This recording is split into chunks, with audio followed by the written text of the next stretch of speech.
नमस्कार, मैं हूँ राधिका राज और आप देख रहे हैं कैपिटल टीवी। उत्तर प्रदेश पर 4 का चक्रव्यूह। आज 4 के चक्रव्यूह में सबसे बड़ी खबर आपको बता दें बकरीद को लेकर है। दरअसल बकरीद से पहले यूपी में माहौल गरमाया हुआ है। हिंदू समुदाय गाय की कुर्बानी देने के बिल्कुल विरोध में है। अगर ऐसा कुछ हुआ तो हिंदू चुप नहीं बैठेगा, ये हिंदू समुदाय ने एकदम क्लियर कर दिया है और इसी को लेकर तमाम प्रतिक्रिया भी आ रही है, जिसके बीच अब आरएसएस की ओर से भी बड़ा बयान सामने आया है। तो क्या बोले आरएसएस के नेता, बताएंगे आपको। फिर बात होगी संभल की। संभल क्योंकि एक संवेदनशील इलाका है, इसीलिए पुलिस वहां 24 घंटे एक्टिव रहती है और जब इतनी एक्टिव होती है तो अपराधी चुटकियों में पकड़े जाते हैं। ऐसा ही एक मामला यूपी के संभल से आया है, जहां संभल पुलिस ने एक ही गैंग के 33 लोगों पर गैंगस्टर एक्ट लगाया है। साथ ही बात करेंगे एक और 100 करोड़ के घोटालेबाजी की। इसके अलावा बात होगी सीएम योगी की, जिन्होंने अयोध्या में ऐसी हुंकार भरी कि लोग देखते रह गए। साथ ही उन्होंने मुलायम सिंह यादव का दौर भी याद दिलाया, जिससे लोगों में मुलायम सिंह यादव के लिए आक्रोश आ गया। तो क्या बोले सीएम योगी, बताएंगे आपको। साथ ही बात होगी बसपा सुप्रीमो मायावती की, जिनकी हर रणनीति फेल होती जा रही है। वो चाहती तो है चुनाव में खेला करने, पर हर बार नाकाम रह जा रही है और अब चुनाव आयोग ने एक ऐलान में मायावती की उम्मीद रख रखी है, जिसके बाद उन्होंने बड़ा दावा ठोक दिया है। तो क्या है वो ऐलान, बताएंगे आपको। तो चलिए शुरू करते हैं 4 का चक्रव्यूह। शुरुआत आज की सबसे बड़ी खबर से, जो कि बकरीद से जुड़ी है। दरअसल बकरीद को लेकर लगातार योगी सरकार की ओर से गाइडलाइंस जारी है। लगातार सरकार निर्देश दे रही है कि किस तरह से बकरीद का पर्व मनाना है।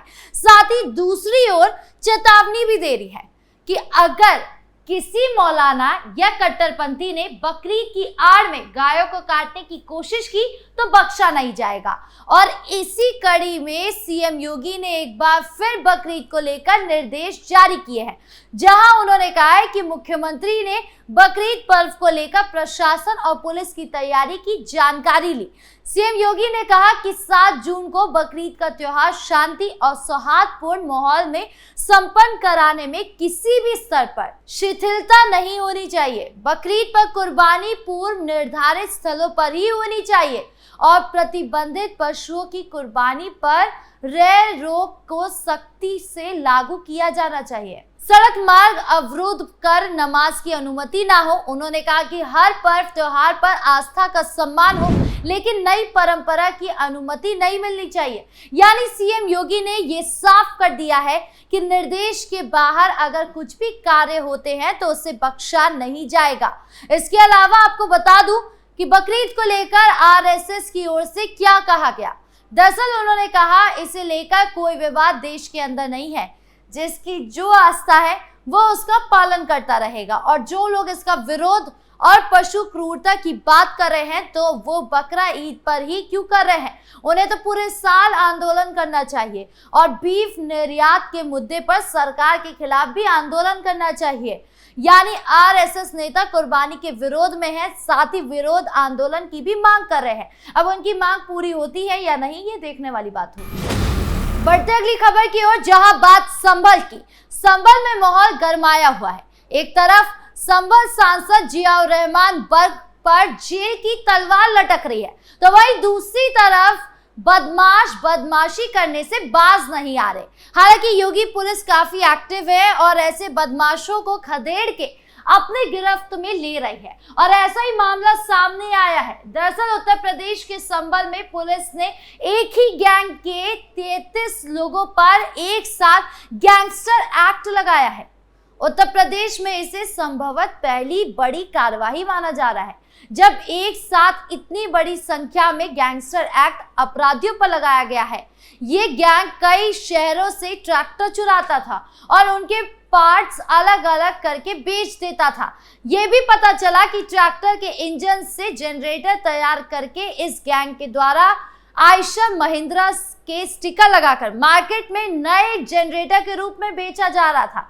हालांकि संभल पुलिस ने इस गैंग के सरगना सहित 10 गैंगस्टरों को एक साथ गिरफ्तार कर लिया है, जबकि 23 की गिरफ्तारी अभी बाकी है, जिनको भी ढूंढा जा रहा है। और इसी के साथ संभल में एक और 100 करोड़ की घपलेबाजी की खबर सामने आई है।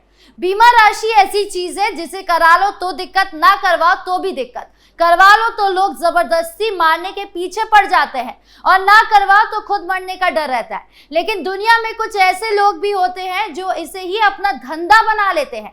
ऐसी खबर संभल से सामने आई है, जहां बीमा राशि के दावे की रकम हड़पने के लिए बीमित व्यक्तियों की हत्या करा दी गई। अधिकारियों का कहना है कि एक अनुमान के मुताबिक ये गोरख धंधा 100 करोड़ रुपए से ज्यादा का है। अपर पुलिस अधीक्षक अनुकृति शर्मा ने बताया कि घोटाले में शामिल गिरोह पर जनवरी से ही नजर रखी जा रही थी और इस मामले के सिलसिले में अब तक 52 लोगों को गिरफ्तार किया जा चुका है, जबकि 50 से अधिक आरोपी अब भी फरार है तथा 3 अपराधियों ने अदालत में आत्मसमर्पण कर दिया है। अब आगे इस मामले में और क्या कुछ होता है, ये देखने वाली बात है। बढ़ते अगली खबर की ओर, जहां बात सीएम योगी की, जिन्होंने अयोध्या की धरती से कई ऐसी बातें कही जिसने राम भक्तों को राम मंदिर निर्माण की याद दिला दिया और समाजवादी पार्टी की काली करतूत भी बता दिया। सुनिए सीएम योगी ने क्या कहा। कि कभी अयोध्या में आने पर गोलियां चलती थी, कभी अयोध्या में आने पर लाठी डंडे से तत्कालीन सरकारें लोगों को प्रताड़ित करती थी। सीएम योगी ने राम मंदिर के उस दौर की याद दिलाई जब मुलायम सिंह यादव ने कार सेवकों पर गोलियां बरसाई थी, जिसको लेकर आज भी अखिलेश यादव को सुनना पड़ता है और आज भी उनके पास जवाब नहीं होता है। खबरों के अंत में अब बात बसपा सुप्रीमो मायावती की। चुनाव से पहले मायावती की रणनीति समझ में ही नहीं आ रही है। जब जमीनी स्तर पर मायावती की पार्टी को देखते हैं तो मायावती काम नहीं कर रही है, केवल सोशल मीडिया पर सरकार और तमाम पार्टियों पर निशाना बना रही है। जहां एक तरफ तमाम पार्टी आगामी चुनाव की रणनीति बना रही है, तो वहीं दूसरी तरफ मायावती अपनी पार्टी का राष्ट्रीय दर्जा बचाने में लगी हुई है, क्योंकि जिस तरह से बसपा को परफॉर्मेंस पिछले चुनावों में रहा है, उससे पार्टी के राष्ट्रीय दर्जे पर सवाल उठने लगा है। हालांकि अब चुनाव आयोग का एक ऐसा बयान सामने आ सकता है जिससे मायावती की आंखें चमक गई है। दरअसल मायावती ने कहा, सत्ता और विपक्ष में बैठी जातिवादी पार्टियां पर्दे के पीछे से विशेषकर दलितों एवं अन्य उपेक्षित वर्गों में से कुछ अवसरवादी तथा स्वार्थी किस्म के लोगों को अपने पक्ष में करती है और इनके जरिए अनेक संगठन और पार्टियां आदियां बनवाएंगी। उन्होंने कहा है कि ये पार्टियां अपने फायदे के हिसाब से बसपा के मजबूत रहे राज्यों, विशेषकर उत्तर प्रदेश में दलितों एवं अन्य उपेक्षित वर्गों के लोगों को गुमराह करके उनके मतों को बांटने में लगी है ताकि बसपा आगे नहीं बढ़ सके। बसपा प्रमुख ने दावा किया है कि विरोधी पार्टियां ऐसे अनेक और हथकंडे अब इस्तेमाल करा सकती है ताकि देश में बसपा का अस्तित्व ही ना रह सके और ना के बराबर हो जाए। वो अपने राजनीतिक फायदे के लिए अवसरवादी संगठनों तथा पार्टियों का अस्तित्व बनाए रखने के वास्ते चुनाव में अपने मत भी स्थानांतरित कराकर उनके एकाध सांसद और विधायक जितवा कर भेज रहे हैं। उन्होंने कहा, इसके अलावा बसपा उम्मीदवारों को हराने के लिए ईवीएम में धांधली की जा रही है ताकि दलित एवं अन्य उपेक्षित वर्गों के लोगों का बसपा से मोह भंग हो जाए। यानी कुल मिलाकर मायावती की पूरी उम्मीद अब चुनाव आयोग पर है। चुनाव आयोग के एक बयान का इंतजार कर रही है मायावती कि आयोग कहे कि ईवीएम मशीन का इस्तेमाल ना करे। मतलब बसपा सुप्रीमो मायावती को लगता है कि वोट धांधली के कारण उनके वोट नहीं आ रहे हैं या फिर पार्टी की घपलेबाजी की वजह से वोट नहीं आ रहे हैं। खैर, अगर ऐसा कुछ होता तो सत्ता की कुर्सी पाने से 1-2 वोट ही पीछे रहती मायावती, लेकिन उनका तो नामो निशान ही नहीं रहता चुनाव में।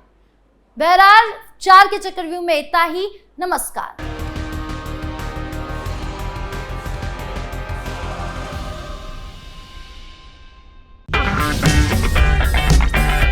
अगर आपको हमारा वीडियो पसंद आया हो तो इसे लाइक करें, हमारे चैनल को सब्सक्राइब करें और हाँ, बेल आइकन दबाना ना भूलें ताकि आप तक हमारे वीडियो की नोटिफिकेशन पहुंचती रहे। आप अपना सुझाव हमें कमेंट बॉक्स में दे सकते हैं। हमारे साथ जुड़ने के लिए शुक्रिया।